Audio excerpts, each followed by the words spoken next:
24:13 అంతం వరకు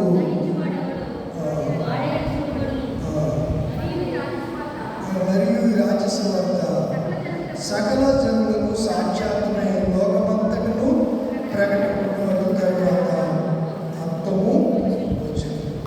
అంతం వరకు సహించువాడే రక్షణ పొందుతాడు. రక్షణ పొందిన వాళ్ళు ఎక్కడుంటారు? పరలోకంలో ఉంటారు. పరలోకంలో ఉండేది రక్షణ పొందిన వారే. పాపులు అక్కడ ఉండరు. పాప ప్రాయశ్చిత్తం లేని వాళ్ళు అక్కడ ఉండలేరు. ఎందుకనగా అది పరిశుద్ధ స్థలం. ఇక్కడ మనం చదువుకున్న లేఖనాల్లో చాలా స్పష్టంగా అపోస్తలుడైన పౌలు గారు కొరింథీయులకు రాసినటువంటి 2వ పత్రికలో విషయాలు చెప్తున్నారు. భూమి మీద మనం ఎక్కడున్నాం? భూమి మీద ఉన్నాం. గుడారం అంటే ఇది ఈ దేహం గురించి మాట్లాడుతున్నాడు. గుడారమైన ఈ నివాసము శిథిలమైపోయినను. ఇది శిథిలమైపోతుంది.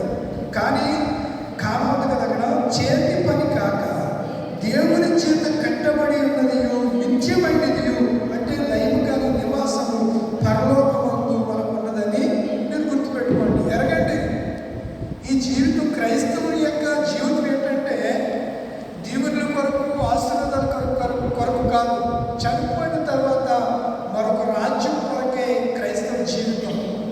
క్రైస్తవ జీవితం అంటే భూమిని మీద మనకిచ్చినట్టు దేవుడు ఇచ్చినటువంటి ఆయుష్కాలను ముగించుకున్న వెంటనే మరొక లోకములోనికి ఉండటమే క్రైస్తవుని యొక్క ధర్మము లేదా విధి.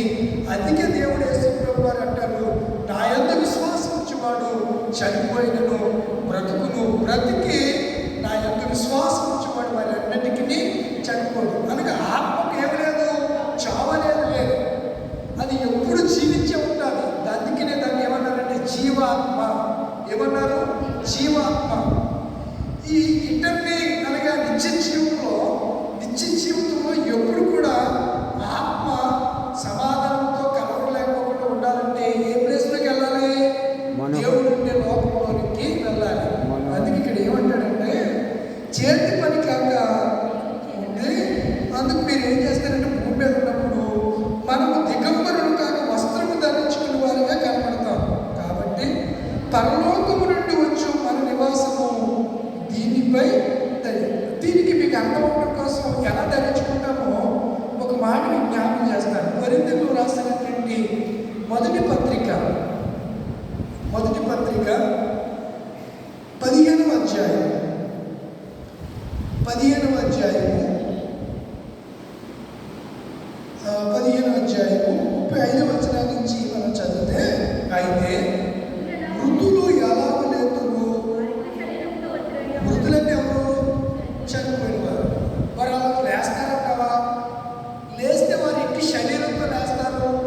ఇప్పుడు మనం విడిచిపెట్టే ఈ శరీరంతోనే మళ్ళీ తిరిగి వారు మనకు కనబడతారా అనే సందేహాలు భవిష్యత్తు కాలంలోనే యోరేపు ఖండంలో ఉన్నటువంటి కొరింథీ సంఘంలో వారికి తలెత్తాయి.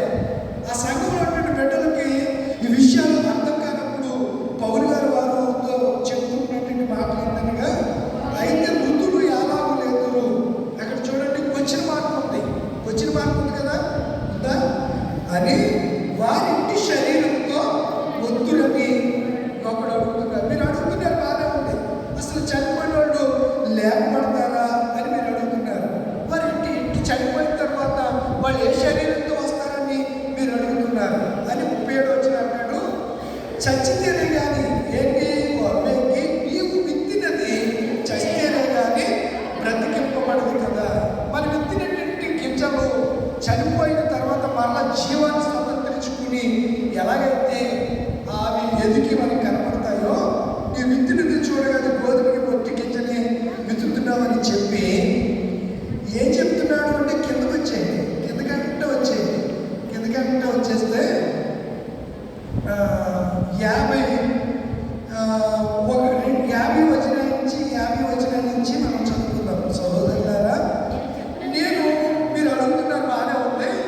అయితే నేను చెప్పింది ఏమనగా, మీరు అడుగుతున్నారు అసలు చచ్చిపోయిన వాళ్ళు ఏమవుతారు, మరి ఏ శరీరంతో వస్తారని మీరు నన్ను అడుగుతున్నారు.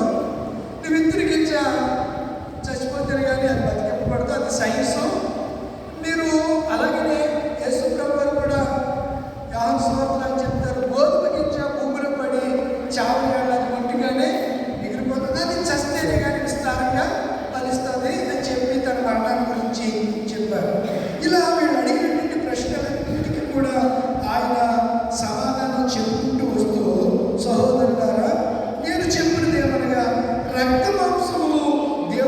రాజ్యాన్ని స్వతంత్రించుకున్న నేరము. ఏం స్వతంత్రించుకోలేము అంటే దేవుని రాజ్యాన్ని స్వతంత్రించుకోవాలంటే ఇప్పుడున్నటువంటి ఈ దేహంతో దాన్ని స్వతంత్రించుకోలేము. అందుకే పౌలు గారు ఏమంటాడు, భూమి మీద ఈ గుణాలు ఏమైపోతుంది, శిథిలమైపోతుంది. ఈ ఆత్మ ఇందులో నుంచి వెళ్ళంటే ఈ శరీరాన్ని డెడ్ బాడీ అంటారు కదా, ఈ శవాన్ని తీసుకెళ్ళి భూమిలో బాధ పెట్టేస్తారు. ఆత్మ ఎక్కడికి వెళ్తుంది? బైబిల్లో ఉందా చూడండి, పరమగీతం, ప్రసంగి గ్రంథం, ప్రసంగి గ్రంథంలో ఆ విషయాలు మనకు కనబడుతూ ఉంటాయి. ప్రసంగి గ్రంథము 2వ అధ్యాయం చివరికి వచ్చే 38 గంటల వల్లే ఆత్మతో దయచేసిన ఎన్నో వచ్చినది. ప్రసంగి గ్రంథం 12వ అధ్యాయం చూడండి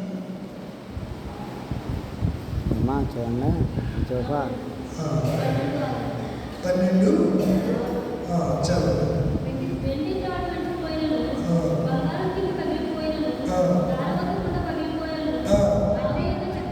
బంగారు గిన్నె అంటే తల పగిలిపోయినా, చక్రం అంటే హార్ట్ ఆగిపోవడం, చక్రం అంటే హార్ట్ ఆగిపోవడం. తర్వాత దార ఎద్దకుండా శరీరం సిద్ధమైపోవడం. మన్నైనది వెనకటి వల్లే. ఎప్పుడైతే ఈ శరీరంలో చాలా అయిపోతుందో ఆ శరీరం అంట మరల ఎక్కడికి వెళ్ళిపోతుంది, మరల భూమికి చేరుతుంది. ఏం చేస్తారు, శరీరాన్ని ఎవరైనా చనిపోయిన బాడీని ఇంట్లో పెట్టుకుంటామా, లేదా ప్రెజర్లో పెడతాం. ఎన్ని రోజులు ఉంటుంది, 2 రోజులు 3 రోజులు ఎక్కడ దూర ప్రాంతాల నుంచి వచ్చే వరకు ఉంచుతాం. అంతేగాని ఇంట్లో పెట్టుకోం కదా. ఈజిప్ట్లో మమ్మీలను పిలుస్తారు. వాళ్ళు ప్రాసెస్ చేసేవాళ్ళు. శరీరంలో ఉన్న బ్లడ్ అంతా తీసేసి సుగంధ ద్రవ్యాలతో వేయించి, ఇప్పటికి కూడా ఇన్ని సంవత్సరాలు అయినా ఇప్పటికి కూడా ఈజిప్ట్లో ఉన్నటువంటి ఈ శవపేటికల్ని తయారు చేసే విధానం చూస్తే ఇప్పటికి కూడా అవి అలాగా చిక్కు చెక్కకుండా పాడకుండా ఇప్పటికి కూడా ఉన్నాయి. అది చాలా పెద్ద ప్రాసెస్. దాని గురించి మనకు అవసరం లేదు.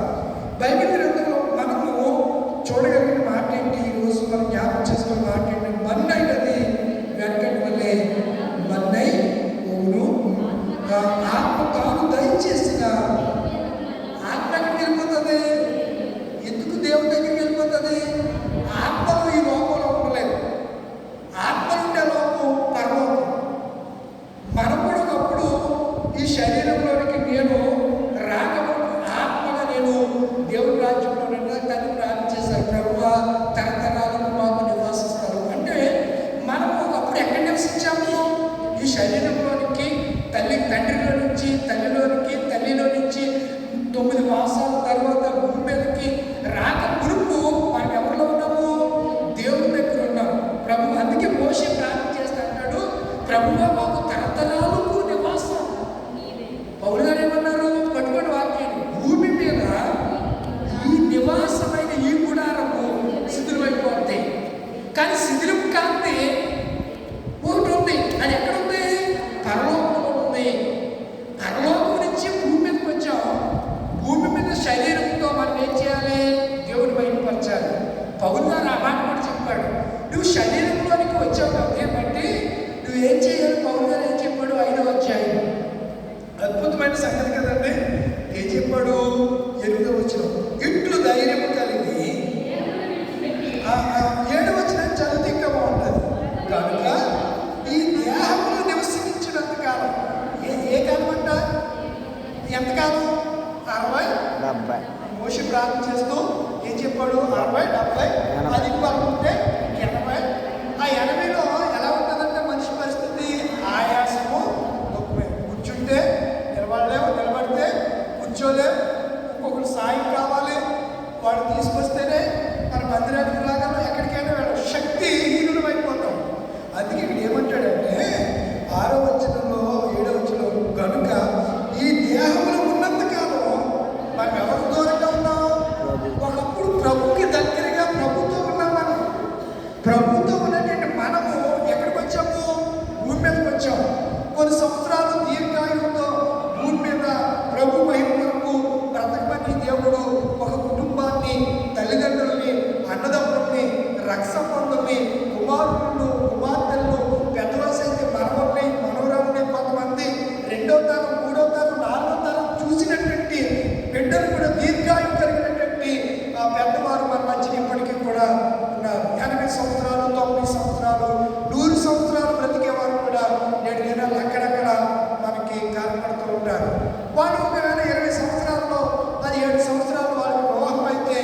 వారి పిల్లలు మరలా ఒక 20 సంవత్సరాలకి వివాహాలు చేస్తే వాళ్ళకి 40 సంవత్సరాలు వచ్చేసరికి మనవడిని వాళ్ళు చూస్తూ ఉంటారు.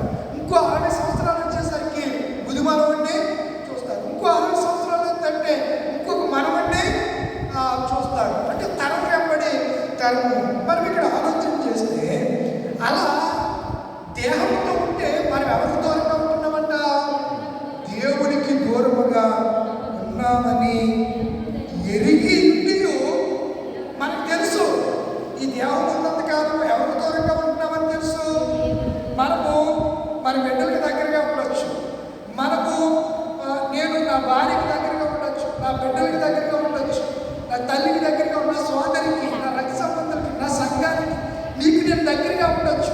ఎప్పటి వరకు? ఈ దేహంతో ఉన్నంతకాలం మీకు దగ్గరగా ఉంటున్నాను. కానీ ఎవరికి దూరంగా ఉంటున్నాను? దేవునికి దూరంగా ఉంటున్నాను. అయితే పౌలు గారు మంచి ఫిలాసఫీ, చాలా చక్కని మాటలు చెప్పాడు. అంటున్నాడు కదా, ఈ కనుక ఈ దేహంలో నివసించినంత కాలము ప్రభువు దూరంగా ఉన్నామని ఎరిగి ఎల్లప్పుడూ ధైర్యము గలవారు